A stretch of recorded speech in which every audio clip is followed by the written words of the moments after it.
Hey, what's going on everyone, and welcome back to another episode of the Hypixel Skyblock Hardmode series. First off, a massive thank you to every single person who has subscribed since the last episode. We've jumped up like 1,000 subscribers since then, so a lot of you listened to my pleadings and did hit that subscribe button, but obviously there are still a lot of you who aren't subscribed. So if you're enjoying this series so far and would like to help me hit 100k by the end of the year, please consider hitting that subscribe button. Oh, and it almost totally slipped my mind as well. We of course did do a giveaway for this tarantula talisman in the last episode, which by the way, I only expected like a couple hundred people to enter that, and we ended up getting 4,000 comments on that video. So yeah, let me go ahead and randomly pick a winner on my other monitor right now, and the winner is IGN Evan Volcano. His YouTube name is Evan Volcano Productions. I will put like the comment up on the screen right now. So if that's you, please reach out to me on Discord so we can set up a time for you to get your tarantula talisman. So yeah, congrats to him. Anyways guys, as you may be able to tell by the Mastiff armor I am currently wearing, we're going to be kind of picking up today's episode where we left off with the last one. So towards the end of the last episode, I kind of started to stumble upon the fact that the livid dagger I have here may potentially be like the ultimate all-in-one weapon for Skyblock. Now, weapons like the 50mm Midas and I believe the Shadow Fury, which is also obtained in floor 5 dungeons, are probably a step above it, but obviously with those weapons, it would be much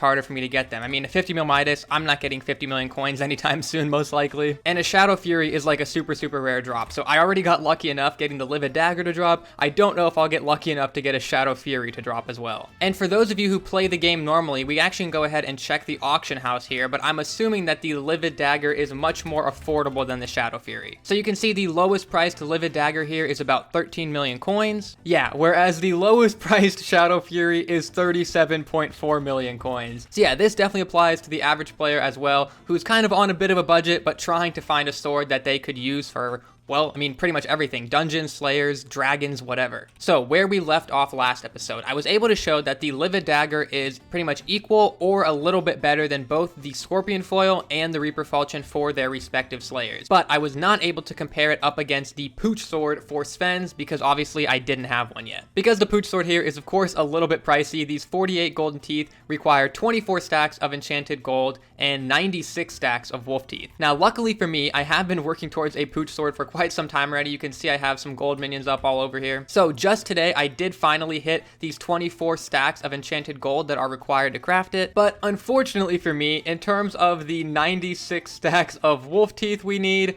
I'm not doing so hot. I think this right here works out to about 25 stacks or so. So we're like, you know, 30% of the way there, maybe. So for the beginning of the episode today, I'm going to be doing some Svens. Thankfully for me, Aatrox is mayor for about another day and a half here, so the Slayers will at least be cheap. But all my accessories are currently reforged to forceful, so before I can do some Svens, I have to make sure I get these things to the right reforge, which I believe is hurtful because I want to maximize crit damage. So, okay, there we go. I only ended up spending like 80k or so, which is perfect. We got everything to hurtful, and now when I'm holding my shaman sword, I have 30k health. Actually, I'm curious. If I hold my livid dagger, do I end up with more? Ooh, I do, 32k health. Okay, so we don't even have to answer that question. The livid dagger is definitely going to be a better option than the shaman sword, but it's still going to remain to be seen whether it'll be a better option than the Pooch sword. Oh, and also guys, I did actually end up doing like 15 to 20 Svens off camera, and I ended up getting a travel scroll to the Howling Cave, which is going to be very helpful today because instead of having to constantly go back and forth to the park, I can just fast travel there. So yeah, I guess with all that being said, it's time for me to get grinding for these wolf teeth. I'll see you guys when I have an update for you. Oh my god, guys, has this been a process? So I know for you guys, it's literally just like a 1 second cut or whatever, but for me, I'm pretty sure I could be overestimating, but I think it's been 3+ hours. I guess I just underestimated how hard it was going to be to get like these last like 70 stacks of wolf teeth that I needed or whatever. But if I did my math correctly, I should have enough now. So in this chest right here, this is going to be 54 stacks of wolf teeth. And then in here, we are going to have 36. So that's 90, and then 91, 92, 93, 94, 95, 96. Okay, yes, we actually even have a stack extra. Pog. But yeah, the worst part about it is I'll show you guys here. I didn't even gain that much Sven XP because I ended up realizing that doing tier 3s was faster than doing tier 4s, at least for me to get the teeth. I don't know if that's because I'm bad at tier 4s or something, but yeah, I'm still 45,000 XP away from Wolf 7 now. So literally all I got out of it was these teeth. The one bright side of things is I think I came out with a profit at the very least, not much of one, but I got those 39 hamster wheels there. Yeah, I think I started with either 1 million or 1.1 million, so made like 2 to 300k. Again, not worth it at all, but at least we didn't lose money. All right, anyway, I'm gonna get to work on crafting all of these golden teeth, and I will see you guys in a second once they've all been crafted. I need to just make sure I do not misclick on an enchanted golden block, because then I will not have enough enchanted gold to do this, and I may cry myself to sleep. All right, and here we go. This should be the final one. Boom, 48 golden teeth. Now I need to go ahead and craft them into the Pooch sword. So let me go ahead and take my shaman sword out. Oh, and I didn't even think about this. I thought I was gonna have to re-enchant for the Pooch sword, which I maybe still will need to, but hopefully not. That'd be really nice if all the enchants just carry over. Nice, they are gonna carry over. That is fantastic. I was dreading if I had to put in any more time to enchant this thing. Although I do probably need to upgrade that critical 5 to critical 6. But there we go. The Pooch sword has been crafted. I feel like this has been a long time in the making. I said like this is something I was setting out to do probably like 20 episodes ago, and I don't know, for whatever reason, I guess I stopped doing as many slayers and never got around to crafting it. And I went ahead and put these 2 hot potato books on it just for the heck of it, because of course my livid dagger has all 10 hot potato books on it, so to try and make it as fair as possible, I would have obviously put more hot potato books on this thing, but I only had 2 on me at the moment, and I have just spent 3 hours grinding for those wolf teeth, so I'm not in the mood to go potato farming. Now, with that being said, let's go ahead and test this baby out. And I know the whole point of like the beginning of the video here is to kind of show that the livid dagger is the ultimate all-in-one weapon, but I'm kind of pulling for the Pooch sword to out damage it here, because I just spent so much time getting it. If that was all for nothing, I'm gonna be kind of disappointed. But here we go. First off, with the livid dagger, I'm doing 35,000 from behind, but when I'm not behind, I do like 16.7k damage. You have to keep in mind again though that it is plus 100% attack speed, so you realistically need to double that, so it ends up being about 34,000 per hit. Whereas the Pooch sword on hit, 44,000. Okay, so the Pooch sword definitely has an edge on it. But I mean, I gotta say that is not a massive difference in damage. So the fact that the livid dagger can pretty much hold its own against every single Slayer boss is pretty insane. So even though it may not out damage the Pooch sword, I mean, I just witnessed firsthand how difficult it can be to craft one of these things. So, I mean, I don't know. If you can get around that by just having a livid dagger, it may be worth it. And I have done plenty of tier 4 spends just using the livid dagger, so I know it's capable of doing them. So cool. I guess that's kind of the best possible outcome for me, because the Pooch sword was worth getting because it is going to be a little bit better for doing these tier 4 spends.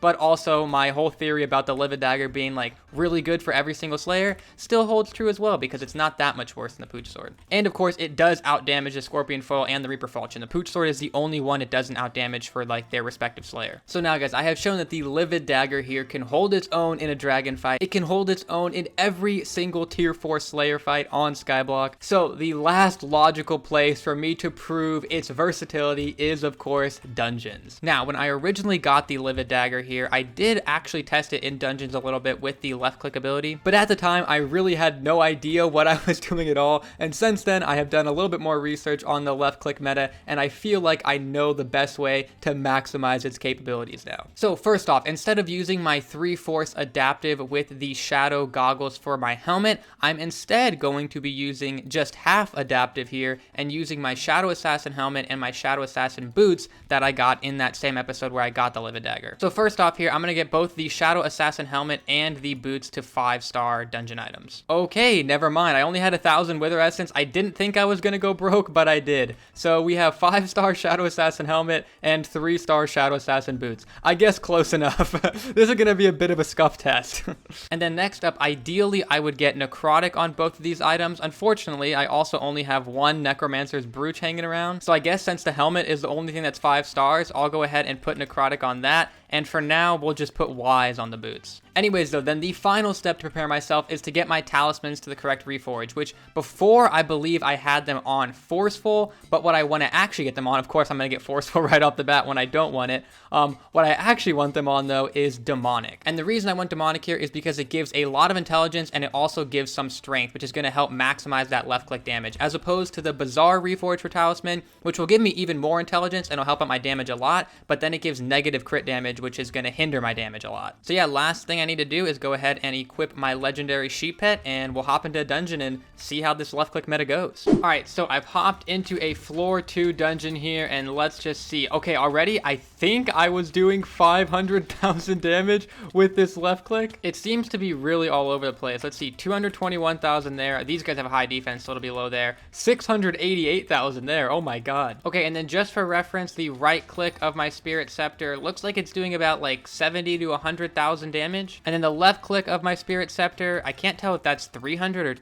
30. Okay, it looks like it's like 200 to 300,000 damage with the left click of my Spirit Scepter. Okay, so I think in that case, you definitely would not want to replace your like Spirit Scepter or whatever with the Livid Dagger, but instead use it in combination. So the strategy that I'm kind of envisioning here is that you basically just use your Spirit Scepter, spam the right click ability until you run out of mana, and then once you are low on mana or run out, you switch over to the Livid Dagger and hit the left click with it. But yeah, considering that I think the Livid Dagger is not really intended to be a weapon for mages at all, it holds up pretty well. The one issue I do notice is that sometimes the hit registration seems to be weird, but for the most part it works. So as long as the hit registration is working good on the server, it seems like the left click meta with the Livid Dagger is really, really good. All right, so the Livid Dagger was looking good there. Obviously that was a floor 2 though, so pretty much any weapon would look good in a floor 2, I think. So I've hopped into a floor 4 here now, which is a much, much higher level dungeon, and we'll kind of see if this left click can still hold its own. Wow, I'm taking a lot of damage. I mean, actually, it still is one-shotting these mobs pretty well. For groups like this, I probably would rather use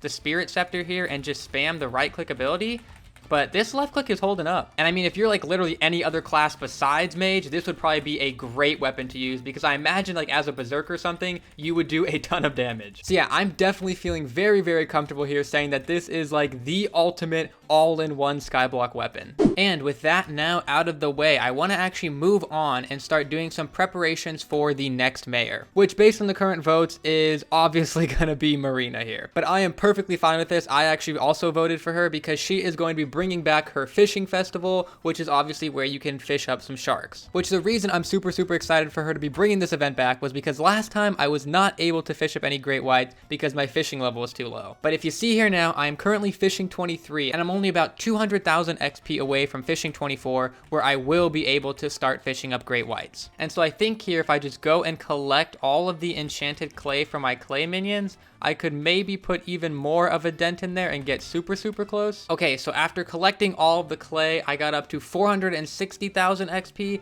Not as close as I wanted to be to level 24, but it's close enough that, I mean, fishing's a really slow skill that could take a while, but hopefully I could do that within like 2 hours maybe. I just really, really want to be able to fish up great whites by the time the event rolls around, because I want to try super, super hard to work towards this Rod of the Sea here, which is an upgraded version of the Rod of Legends. And the Rod of Legends is already insane enough, so the Rod of Sea would be so cool to have. But of course, this thing does require 4 great white shark teeth, so I need to be able to fish up great whites if I want to have any chance of getting this thing. But there's also one thing that I want to go ahead and look into really quickly here, because another main item of this event is obviously this shark scale armor. And in order to craft this set, you need a lot of shark fins, but you also need a full set of sponge armor, which requires a lot of sponge to craft. Unfortunately for me though, throughout all the fishing I've ever done on Skyblock, I only have 27 enchanted sponge, which is not enough to craft even 1 enchanted wet sponge, and I need 24 of those in order to craft the full sponge armor set. So basically, I originally thought that this was going to be like an impossible feat for me, but then I came across this sponge rod here, which was an item I had never heard of. But this item has an ability that is going to come in super, super clutch for me. You can see right here, this fishing rod grants a 20% chance to catch sponge. And thankfully for me, this thing is also super, super cheap to craft, just 3 sponge and 2 string. And I actually won't need most of the fishing enchants either, because they usually only apply to sea creatures, and I obviously only care about sponge when I'm using this rod. But the 2 enchants I am going to want are Lure 5 and Blessing 5. Okay, for some reason though, Blessing 5 was like stupid expensive to craft, so I'm going to go ahead and just try and enchant for it here. Okay, perfect, there we go, Blessing 5. Okay, and then I will just go ahead and apply Lure 5 to the rod as well, and boom, there we go. We even have Magnet 5 as an additional bonus. Okay, and then I also want to make sure that I'm using the best possible bait for this scenario, which I think is going to be fish bait, just to get that faster catch time. And then finally, just need to double check my fishing sack here to make sure I'm not starting with any sponge in it. Okay, perfect. And now obviously, it's definitely a real possibility that even with me going through all this extra effort to maximize the amount of sponge I'm going to get, it still is not going to work very well. Which is why I'm going to go ahead and do a bit of a classic Ragetrain experiment here and fish for the next 10 minutes, and then I will come back to you guys with the results. We'll see how much sponge I get. All right, so 10 minutes of fishing later, and I don't think the results are going to be too good. Yeah, we got 12 sponge in 10 minutes, which means I'd only be on pace for about 72 sponge per hour. And considering it takes 40 sponge just to craft one enchanted sponge, and then I need 40 of these to craft an enchanted wet sponge, I don't think this is going to be an efficient way of getting things done. So yeah, I think the next thing I'll try maybe is just putting down some like tier 5 fishing minions for a day and see how much sponge they generate for me, because that really seems to be like the only way forward at this point. Let me know though if you guys have any suggestions as for ways to get sponge like somewhat quickly. I mean, I'm willing to put in time for it, but I'm not willing to put in like 100 hours for it, okay? But yeah, with that being said, I'm gonna go ahead and end off the episode here. So hopefully you guys did enjoy it. If you did and have not done so already, make sure you drop a like on it, and I will see you in my next video, hopefully very, very soon. See you guys then. Peace.